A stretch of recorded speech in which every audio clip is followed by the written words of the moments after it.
Hello boys, girls, guys, gals, ladies and gentlemen, welcome back. I've got a gamer kill confirmed, absolutely dominate, end up with a score of 33 and 4 and top of the game, top of the leaderboard, you know it.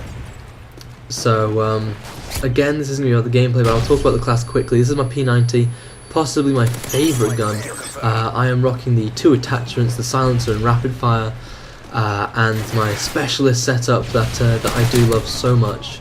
And to me personally, specialist is probably the best out of all the kill streaks, because calling in a kill streak or something takes time, it adds vulnerability, and I don't know, it just doesn't seem worthwhile when you can get every single perk, which is a huge advantage. It's just massive. The advantage of having every single perk under your belt after a 7 kill streak or something is phenomenal. It's massive. But no, I kind of hang around this area. This is one of my favourite spots in this map. And yeah, so I wanted to talk about violence in video. You saw that whole team spawned. I was like, oh fuck. No matter, I kill most of them. Spoilers. Anyway, I wanted to talk about video games, especially violent video games. Look at that. Violent video games, how they affect people and make people violent, and how they're linked to violent crime. And I'm going to use Call of Duty as an example because that's what I'm playing, that's what I've played for years.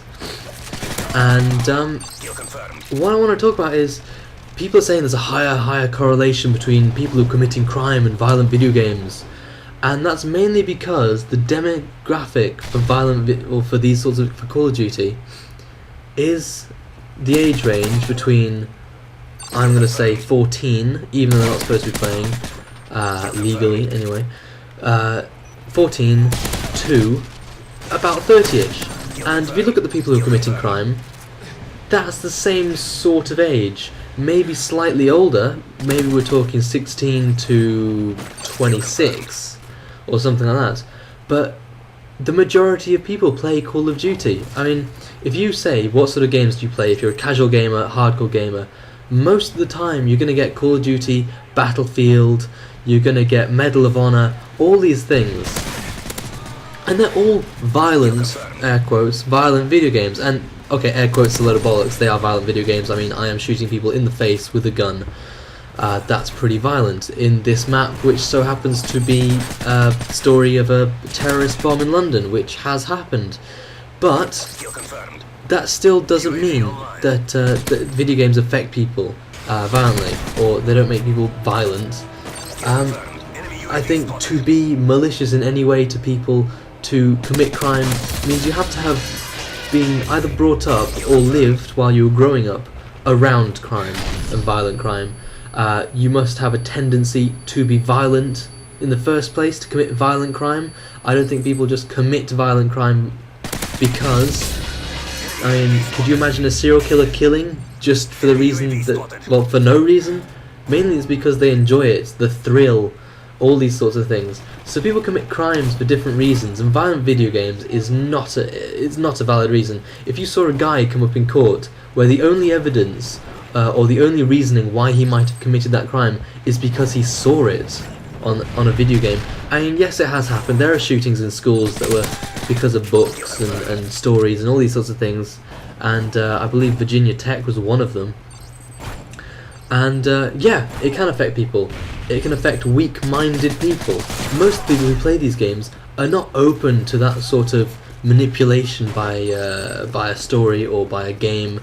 Most people just play it because it's fucking fun, and I must admit, it is pretty fucking fun. Otherwise I wouldn't be still playing this game after playing, I think I started off on Big Red 1, was that Medal of Honor? Fuck knows. But yeah, I started online gaming, at least in my Call of Duty sort of lifetime, on COD 4, and I've never committed a violent crime. I mean, I've had violent outbursts when I've been provoked. I mean, everyone's got that in them.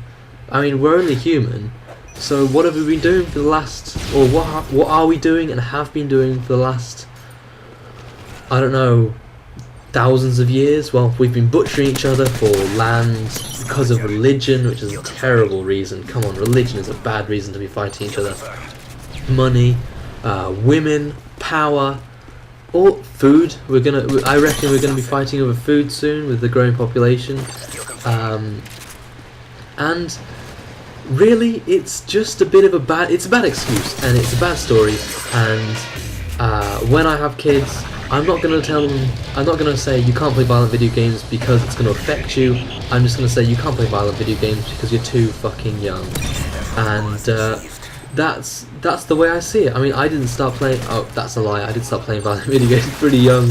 I started off with Unreal Tournament back in my last year of primary school, I believe, which was amazing fun. I would do it again. I would do that, and there's no reason why I wouldn't. And I can't say it's affected me other than making my hand-eye coordination and my spatial awareness better, my reaction time better, maybe a slight sense of morbid humour, but come on, I'm English, I'm supposed to have that. Black humour runs in my blood, it runs in everyone's blood, come on. And violent video games really shouldn't be busted, they shouldn't have their balls busted for the fact that they're violent, because they're games. Anyway, this game is wrapping up. Thanks for listening to my little rant. If you made it all the way through, well done. So this is the part where I just talk about commenting, subscribing and all that shit, so if you want to leave a comment, please do. If you want to rate the video, please do, it's a great help. And of course, subscribe if you enjoyed it and you want to watch more. So see you later, and goodbye!